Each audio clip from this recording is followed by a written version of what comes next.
Assalamualaikum warahmatullahi wabarakatuh. Kami dari kelompok 2 akan mempresentasikan hasil diskusi kami tentang peradaban Sungai Indus yang beranggotakan 4 orang, yaitu Dini Mezwita, Ayu Ardianti, Deli Yuni Putri, dan Irfan Hafiz. Selamat menyaksikan. Tentang peradaban lembah Sungai Indus. India merupakan sebuah semenanjung dari benua Asia. Semenanjung tersebut seringkali juga disebut anak benua Asia karena memang seolah-olah menyendiri terpisah dari wilayah Asia lainnya. Luas India seluruhnya 4.070.000 km persegi atau sekitar 32 kali luas Pulau Jawa. Wilayah tersebut sekarang menjadi wilayah negara India, Pakistan, dan Bangladesh. Keadaan alam di sebelah utara terbentang deretan pegunungan Himalaya. Puncak tertingginya disebut Mount Everest 8.865 meter. Gunung yang tertinggi di dunia, satu-satunya cara memasuki India dari utara adalah melalui sela-sela antar gunung yang disebut pas. B. Peradaban Mohenjo-daro dan Harappa.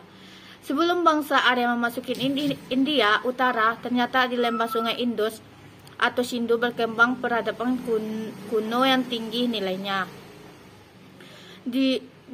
Ditemukan di 2 tempat, di Mohenjo-daro dan Harappa. Daerah tersebut menjadi wilayah negara Pakistan hasil penggalian arkeologi pada tahun 1924 dipimpin oleh John Marshall. Memberinya petunjuk sekitar tahun 3000 sebelum Masehi. Beberapa penemuan yang merupakan hasil peradaban lembah Sungai Indus sebagai berikut. 1. Tata kasta. Berdasarkan peninggalan dapat disimpulkan bahwa Mohenjo-daro dan Harappa merupakan 2 kota yang dibangun berdasarkan perencanaan yang telah maju. 2 bangunan-bangunan kuno. Gedung-gedung di pertokoan dan rumah besar dibangun di tepi jalan raya. Bahan yang digunakan batu bata, lumpur yang sudah bagus untuknya. Bangunan tersebut sudah dilengkapi pipa-pipa dari tanah liat yang dipakai untuk menyalurkan air dan kotoran di tingkat atas dan bermuara diselokkan di bawah tanah. Sanitasi pendukung peradaban Mohenjo-daro dan Harappa sudah memikirkan masalah-masalah sanitasi. Kesan dilengkapi dan jendela yang lebar dan berhubungan dengan udara bebas sehingga sirkulasi udara berjalan dengan baik. 4. Artefak. Peradaban lembah Sungai Indus meninggalkan banyak benda purbakala berupa alat-alat pertanian, perkakas rumah tangga, terakota, perhiasan, serta lainnya. A. Terakota dan huruf piktograf. Lempengan-lempengan tanah liat yang dikemukakan berbentuk segi 4 dan bergambarkan binatang seperti harimau, gajah, sapi, badak, serta bergambarkan pohon seperti beringin. B. Arca. Arca dibagi menjadi 2 macam, yaitu yang pertama adalah berbentuk torso yang artinya kaca badan tanpa kepala dan kaki serta tangan yang disebut sebagai naturalis. Yang kedua itu adalah arca seorang pendeta berjenggot, bermata sipit dan hidung mancung, kepalanya dilingkari sebuah pita. C. Geragaba atau tembikar. Ditemukan berbentuk periuk belangga, semacam piring dan cangkir dalam berbagai bentuk dan ukurannya. D. Alat-alat pertanian yang ditemukan berupa cangkul dan kapak. E. Perhiasan. Dikemukakan berupa kalung, gelang, dan ikat pinggang yang terbuat dari emas, perak, dan tembaga, serta ada pula yang terbuat dari batu bata yang indah. 5. Kehidupan sosial dan ekonomi. Pendukung peradaban lembah Sungai Indus adalah bangsa Dravida yang merupakan penduduk asli India yang berkulit hitam. 6. Kepercayaan. Penduduk lembah Sungai Indus bersifat politeisme, yang artinya memuja banyak dewa. Peradaban lembah sungai Huang atau Huangho. Negeri Cina terletak di antara Asia bagian timur di sebelah barat utara berbatasan dengan daerah Siberia dan Mongolia atau Gurun Gobi. Sungai Kuning atau Huangho bermata air dari daerah pegunungan Kwenlun. Diperkirakan peradaban besar tertua di lembah Sungai Kuning mulai berkembang sejak tahun 3000 sebelum Masehi. Dinasti atau pemerintahan dinasti-dinasti. Kekaisaran Cina dengan pemerintahannya memiliki sejarah yang sangat panjang dan berkuasa dalam kurun waktu yang lama. Dalam kurun waktu tersebut terdapat beberapa dinasti atau keturunan dari satu keluarga yang pemerintahan Kekaisaran Cina. 1. Dinasti Xia. Menurut dongeng, kekaisaran pertama yang memerintah di Cina adalah Kaisar Huangti yang memerintah sejak 2697 sebelum Masehi. Penggantinya secara berturut-turut adalah Yao, Sun, dan Yu. 2. Dinasti Shang. Catatan tertua sejarah Cina berasal dari dinasti Shang tahun 1766 sampai 1122.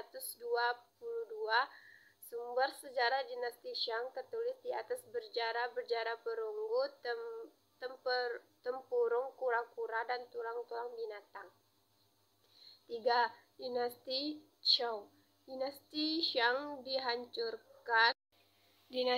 dihancurkan oleh bangsa Zhou yang menguasai wilayah Cina bagian barat di lembah sungai Yangtze Kiang pada tahun 1122 sebelum Masehi. Pendiri dinasti Zhou adalah Zhou Wuwang dengan ibu kotanya di Chang'an. Selama pemerintahan dinasti Zhou, seni dan sastra berkembang pesat. Kekacauan dan peperangan yang timbul pada abad ke-8 sebelum Masehi mendorong munculnya ahli-ahli filsafat Cina seperti Lao Tse, Confucius, dan Meng Tse. Lao Tse tahun 606 sampai 531 sebelum Masehi.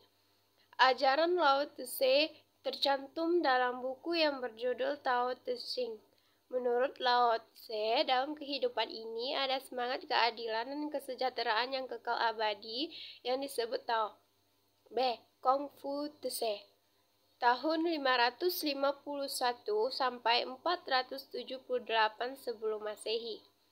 Pada prinsipnya, ajaran Confucius Tao adalah suatu kekuatan yang mengatur segala-segalanya di alam semesta sehingga tercapailah keselarasan. C. Meng Tse tahun 372 sampai 200 sebelum Masehi.